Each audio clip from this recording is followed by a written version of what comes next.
My dear friend who is an inspiration for millions in this country, Shiv Khera ji, whose writings inspire all of us. My dear colleague in ministry, Shri Giriraj Singh ji, Rajiv Beri ji, all the distinguished guests, friends from the media. Well, friends, the other day when I got a call from Shri Shiv Khera ji that he has written one more book, and then when he said that I have to be part of a function to release this book along with Nitin ji and Subhash ji, I was too delighted because I have read all his earlier books, and all his writings have always impressed me all through. And so I said, I will not release the book unless you give me the book. And fortunately I got the book, and I think within 2-3 days I read the whole book.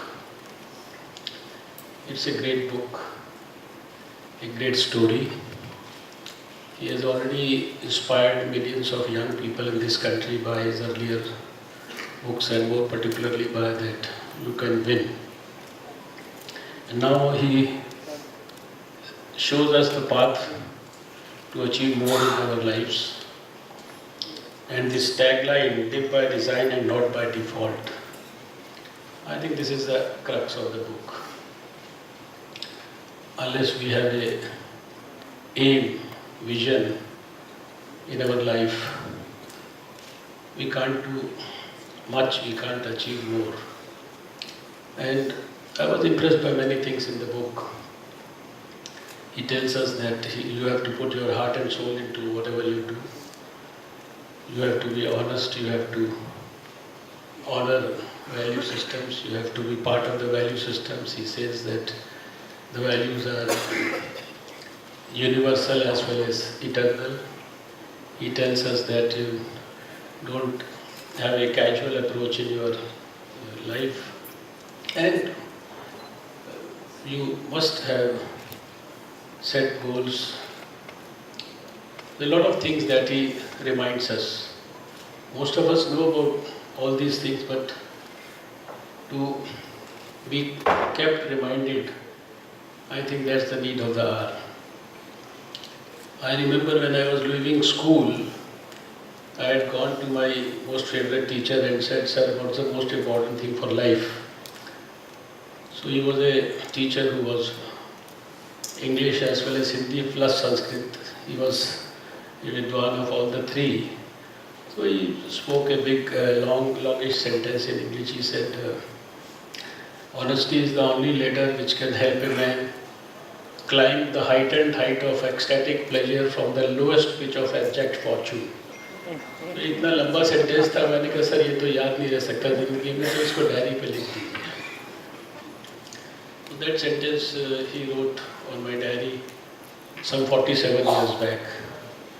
But 47 years down the line, I can say that this is eternal truth.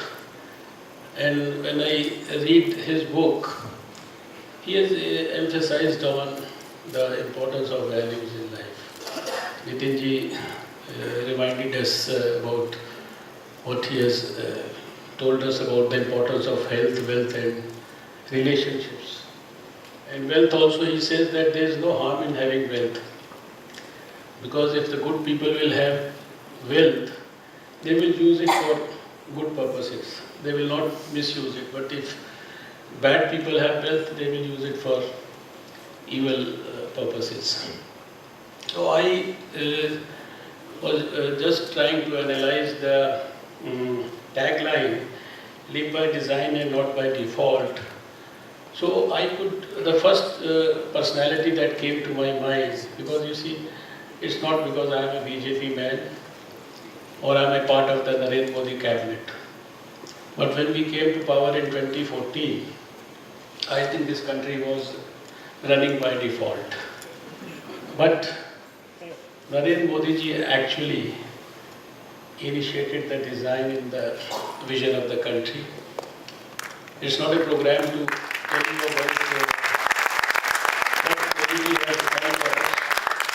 But I think what he has done has been extraordinary. He is a visionary leader who has planned everything very sincerely, meticulously, implemented, and also implemented the monitoring systems.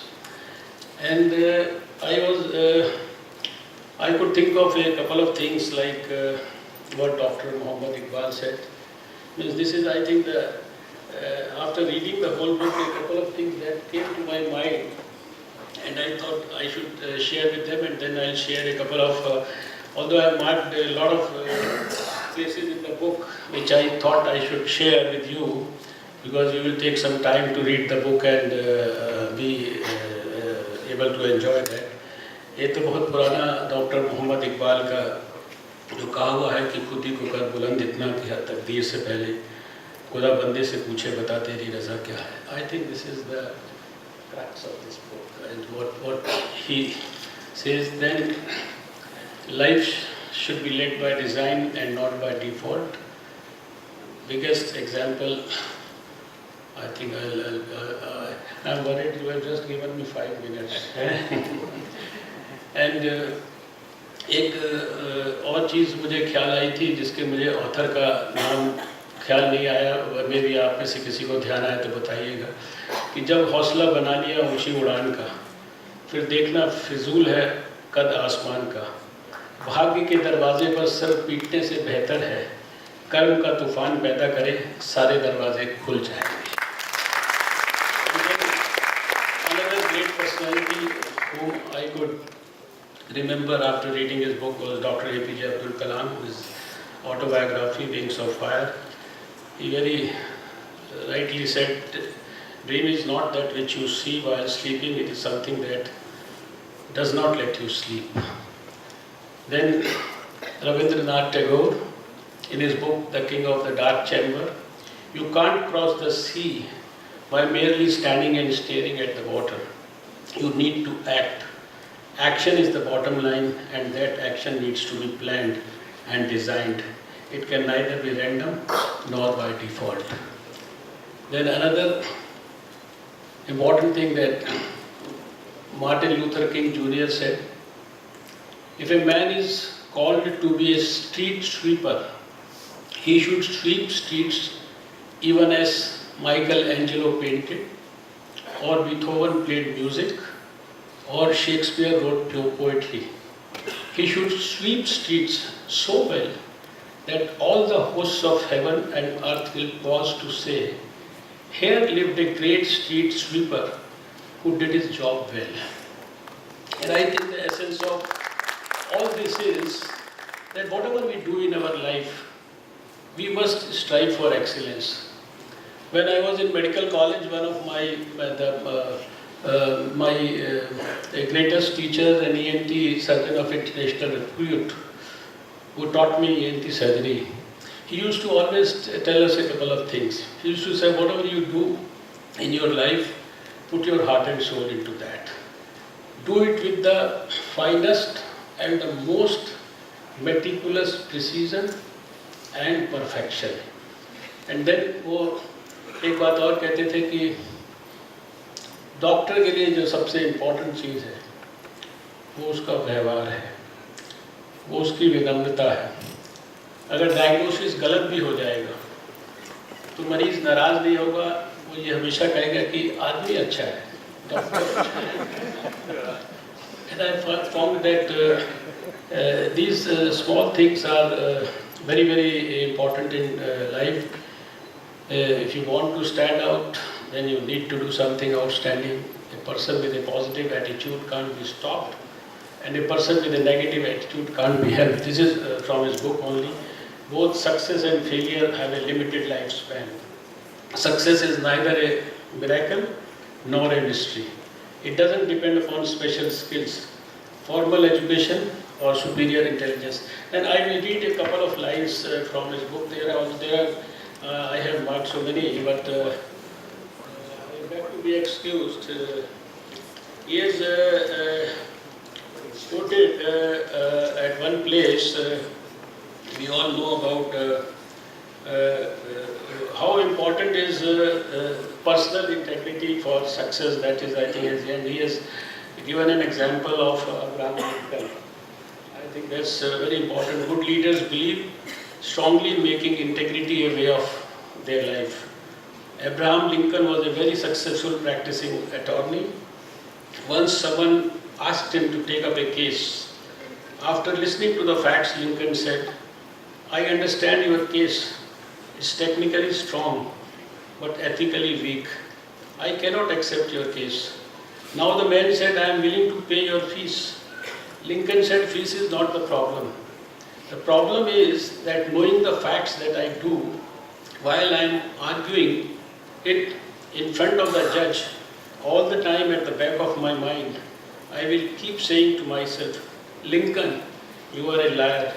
Lincoln, you are a liar.' I will not be able to live with myself."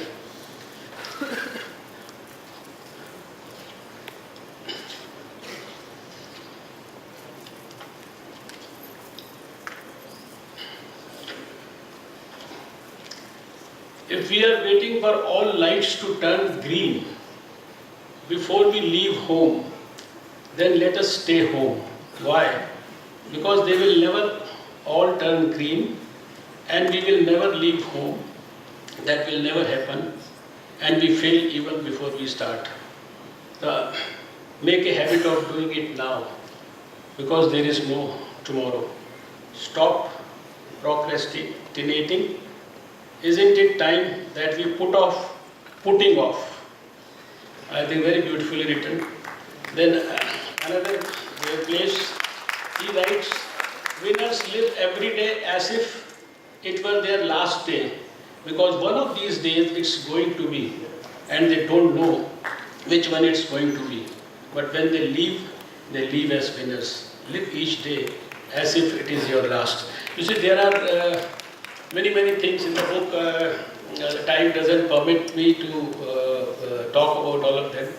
Nitinji has very aptly and in great detail described the virtues of a great person, the virtues of a successful person, the importance of vision in life and importance of performing karma.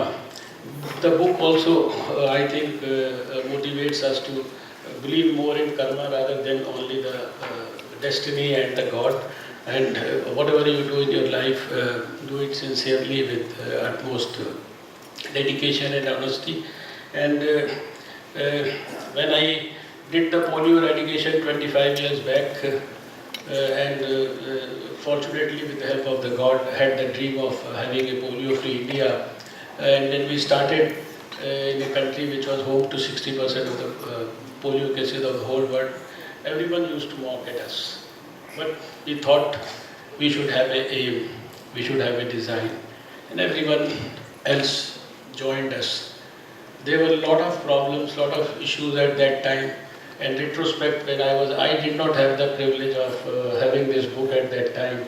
But I am sure the young people today will have the asset of having this book for them, which has the potential to at least give you the confidence of having a dream of achieving something which is seemingly impossible in life. And I'm sure when you put your heart and soul into achieving that and apply some basic human principles, you can achieve success. That is what is all about this book. And it has been described very beautifully with good examples. I didn't know that you took 15 years to write this book, but that speaks volumes about the great effort that has been done. So, wish you good luck, sir.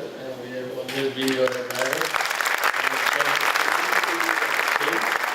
And with these few words, I wish all of you good luck after reading this book, so that you can also redefine the future of your life. Thank you.